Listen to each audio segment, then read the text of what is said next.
मंडळी, तमिळनाडूची निवडणूक म्हणजे पूर्ण एक हाय व्होल्टेज ड्रामा असतो ना, तशा पद्धतीचा झालेला आहे आणि एक प्रॉपर सिनेमाच बनलेला आहे. आणि खरा नायक त्याच्यामध्ये जर कोण असेल तर थलपती विजय जो आहे, आपल्या सगळ्यांचा म्हणजे सिनेमा प्रेमींचा असणारा चाहता.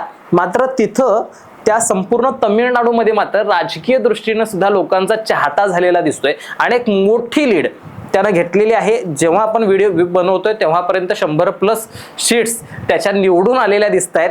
त्याच्या TVK पार्टीनं जवळपास DMKचा सुपडा शाप करून टाकलेला आहे. त्यानंतर AIADMKचा सुद्धा सुपडा शाप करून टाकलेला आहे आणि त्यानं स्वतःचं एक हाती म्हणू शकत नाही, थोडंसं पाठिंबा घ्यावा लागेल, मात्र तरी सुद्धा स्वतःचं सरकार बनवताना इथं विजय दिसतोय. आणि कदाचित तमिळनाडूचा, कदाचित नाही तर जवळजवळ 99.99% तमिळनाडूचा आत्ताचा येणारा मुख्यमंत्री हा थलपती विजयच असेल, यात काही शंकाच नाही. मात्र या सगळ्या गोष्टी विजयनं कसं काय शक्य केल्या?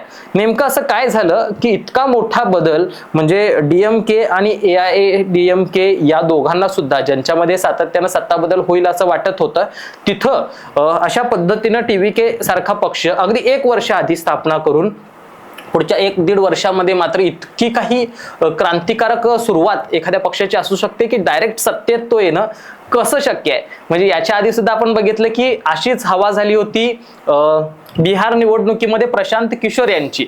मात्र प्रशांत किशोर हे स्वतः IPACचे प्रमुख म्हटले जात होते. इतक्या चांगल्या पद्धतीने ते रणनीतिकार होते.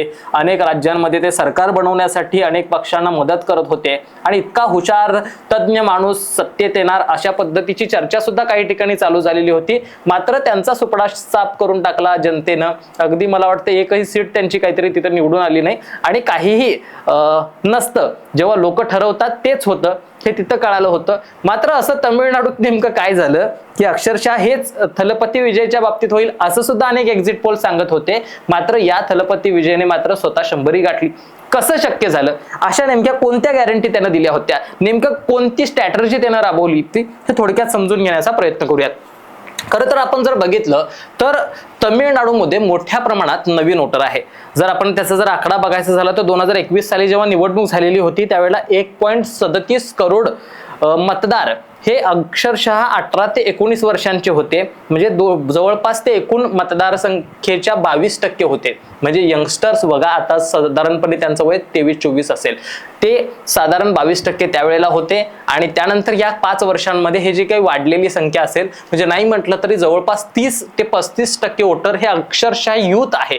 आणि ह्या युथनं जणू की ठरवलं होतं, म्हणजे तिथले महत्वाचे मुद्दे त्यांना हायलाईट केले ते म्हणजे बेरोजगारीच्या संदर्भातला, त्या सगळ्या युवकांच्या भविष्याच्या संदर्भातले, सरकारी नोकऱ्यांच्या संदर्भातले जे काही आश्वासनं थलपती विजयनं दिलेली होती याच्यावरती या युवकांनी मोठ्या प्रमाणात विश्वास टाकण्याचे काम केलेलं आहे. थलपती विजय हा जरी आता 2024 साली त्यानं पक्ष स्थापन केला असला तरी सुद्धा 2009 सालापासून थलपतीच्या अनेक फॅन बेस संस्था असतील त्या कार्यरत आहेत, अनेक फॅन पेज आहेत ते त्याचे कार्यरत आहेत आणि त्याचं PR जो आहे तो मॅनेज करण्याचं काम कदाचित ह्या सगळ्या फॅन बेस कंपन्याच त्याच्या करत होत्या की काय, किंवा हे सगळे फॅन पेजेसच करत होते की काय, आणि जेणेकरून लोकांच्या मनामध्ये अनेक जागा मोठी निर्माण केलेली आहे. अक्षरशः आपण बघितलं निवडणुकीच्या आधी 1-1.5 वर्षामध्ये मागच्या त्यानं घेतलेल्या रॅली, त्यानं घेतलेल्या सभा या संपूर्ण देशभर चर्चेला आल्या. म्हणजे मनोज जरांगे पाटलांच्या इथं मराठा आंदोलनाच्या वेळेला झालेली गर्दी सुद्धा त्यानं क्रॉस केली अशा पद्धतीची बातमी होती, किंबहुना ती केली सुद्धा. अशा पद्धतीच्या इतक्या मोठ्या गर्दीच्या, इतक्या मोठ्या संख्येच्या सभा या त्याच्या होताना दिसत होत्या. त्याचा एक डायलॉग अक्षरशः संपूर्ण देशभरामध्ये सगळ्या राजकीय नेत्यांनी सुद्धा वापरला, हे तुम्ही बघितलेलं असेल. म्हणजे इतक्या मोठ्या प्रमाणामध्ये एखादा सिनेमा बनवावा जणू की, आणि लोकांच्या काळजावरती राज्य करावं अशा पद्धतीनं रिअल लाईफ मधला सिनेमा हा थलपती विजयनं बनवलाय का, हा सगळ्यात महत्वाचा मुद्दा आहे. अर्थात युथ त्याच्या बरोबर होतं. त्याचबरोबर सगळ्यात महत्वाचं म्हणजे महिला वोटर्स ह्या थलपती विजयच्या बाजूने वळलेल्या दिसतात.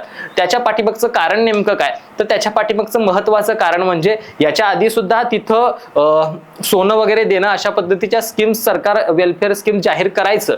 मात्र थलपतीने सांगितलं की मी निवडून आल्यानंतर आमचा पक्ष ज्या कुटुंबातील मुलगी लग्नासाठी लग्न होईल तिचं एखाद्या घरातल्या लेकीचं, तर त्यावेळेला तिला 8 ग्रॅम सोनं देण्याच्या संदर्भातली घोषणा त्यानं केलेली होती. आणि ही खरं शॉकिंग गोष्ट होती. आता 1.5 लाखाला 2-2 लाखाला सोनं जेव्हा जातंय त्यावेळेला विचार करा, अशा पद्धतीनं एवढं सोनं जर सरकारकडून मिळणार असेल तर कुठली महिला इम्प्रेस होणार नाही. अर्थात इमोशन्सचा सुद्धा त्यानं चांगल्या पद्धतीने वापर केला. राजकीय दृष्टिकोनातून जर विचार करायचा झाला तर थलपतीने काय केलं तर तिथं असणाऱ्या मायनॉरिटीजचं मतदान हे फार मोठ्या प्रमाणात आहे, जे याच्या आधी DMKला पडायचं. मात्र या सगळ्या मायनॉरिटीज स्वतःकडे कन्वर्ट करून घेण्याचं काम केलं. स्वतः थलपती विजय जर बघितलं तर तो स्वतः ख्रिश्चन धर्मातून येतो, त्यामुळे मायनॉरिटीज ज्या अनेक आहेत त्यांना स्वतःकडे आकर्षित करून घेण्यामध्ये त्याला चांगलं यश जे आहे ते आलेलं दिसतंय, असं अनेक राजकीय जाणकार सुद्धा सांगताना दिसतात.